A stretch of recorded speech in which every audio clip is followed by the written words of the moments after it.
Salut tout le monde, alors on se retrouve aujourd'hui pour une nouvelle vidéo où, comme vous pouvez le voir, je vais tout simplement vous présenter mon élevage de vers de farine. Donc voilà, donc là comme on peut voir, les il m'en reste pas beaucoup. Alors niveau élevage, alors personnellement c'est tout simplement une boîte, voilà, en plastique ou n'importe.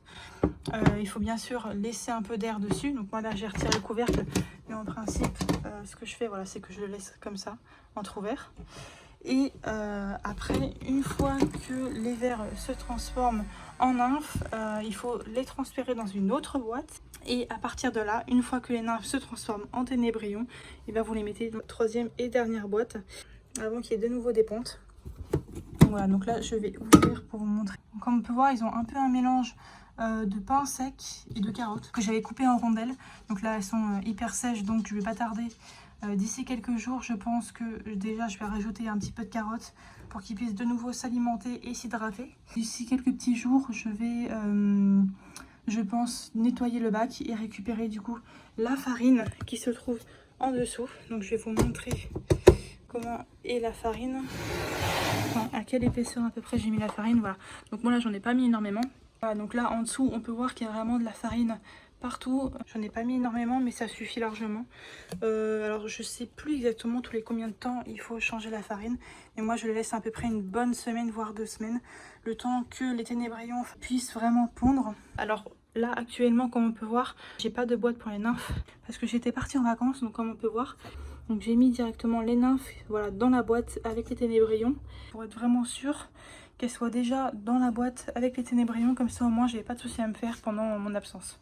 J'attends que les vers de farine se transforment en nymphes pour les mettre de nouveau dans une boîte. Et voilà, donc la dernière boîte pour mettre vraiment la ponte de vers de farine. Donc petite parenthèse, on peut voir qu'il y a quand même une bonne épaisseur de farine. Donc là ici c'est la ponte des ténébrions. Donc là on voit pas trop les vers de farine. Enfin si, là voilà, je vais zoomer un petit peu. Là on voit qu'il y en a un tout petit juste là, donc je sais pas s'il est vivant. Celui-là je pense que oui. Ouais, il est vivant, on voit qu'il bouge un petit peu. Donc là, on va essayer d'aller en voir d'autres.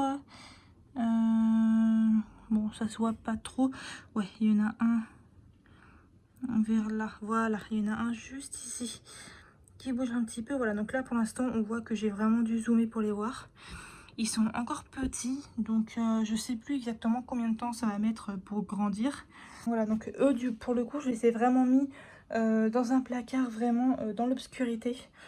Je crois que j'avais entendu ça dans une vidéo. Donc je sais pas si c'est vraiment bon ou pas. Mais pour l'instant, ça n'a pas l'air de leur faire de mal en tout cas. Hein. Ils sont vraiment en train de grandir tranquillement.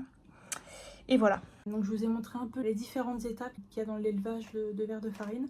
Donc c'est relativement simple. Moi personnellement, j'avoue que j'ai pas d'entretien particulier. Dès que les vers se transforment en nymphes, je change de boîte directement. Dès que les nymphes se transforment en ténébrions, je les mets directement dans l'autre boîte. Et une fois qu'ils sont dans la boîte vraiment avec tous les autres ténébrions, je les laisse vraiment à peu près 1 ou 2 semaines. Une fois que vous nettoyez la boîte avec les ténébrions, il faut tout simplement garder la farine. Ne surtout pas jeter cette farine là et la mettre dans une autre boîte. Vraiment c'est un choix personnel, j'ai voulu faire ça pour éviter d'aller toujours en animalerie en racheter. Donc je vais voir ce que ça donne vu que c'est la première fois que j'ai une ponte, donc voilà. Après en termes de prix, personnellement j'achète du coup des petits morceaux de carottes. Je crois qu'on peut mettre des fruits aussi. Il y en a qui mettent des croquettes pour animaux. Mais sinon voilà, niveau entretien c'est pas bien cher. Si vous avez des boîtes déjà chez vous, ça évite de vous d'en acheter. Moi j'en avais pas, donc j'ai dû aller en acheter. Après la farine, voilà, pour même pas 1 euro, vous avez de la farine, ça vous dure quand même longtemps. Et après, voilà, si vous donnez des petits morceaux de fruits, des croquettes pour animaux, même des légumes, voilà, des petits morceaux de carottes, c'est vraiment pas ce qui coûte le plus cher. Donc après, c'est à vous de voir. Soit vous faites le choix de toujours en racheter en animalerie, comme ça, vous n'avez pas besoin de faire d'élevage. Soit vous faites comme moi, vous faites de l'élevage. Voilà, je pense que ça, c'est vraiment le choix de chacun. Après, il faut avoir quand même mine de rien, de la place, c'est quand même de l'entretien en plus. Donc voilà, donc c'est vraiment, il faut vraiment, voilà, il faut vraiment le vouloir. Donc voilà, après ça c'est chacun fait comme il veut. Donc voilà, en tout cas j'espère que cette vidéo vous a plu. Si vous voulez que je vous montre comment je procède pour m'occuper de l'élevage, n'hésitez pas à me le dire et je le ferai avec grand plaisir et voilà quoi. Donc voilà, donc en tout cas j'espère que cette petite vidéo vous a plu. On se retrouve à la prochaine pour une autre vidéo. Et voilà, ciao!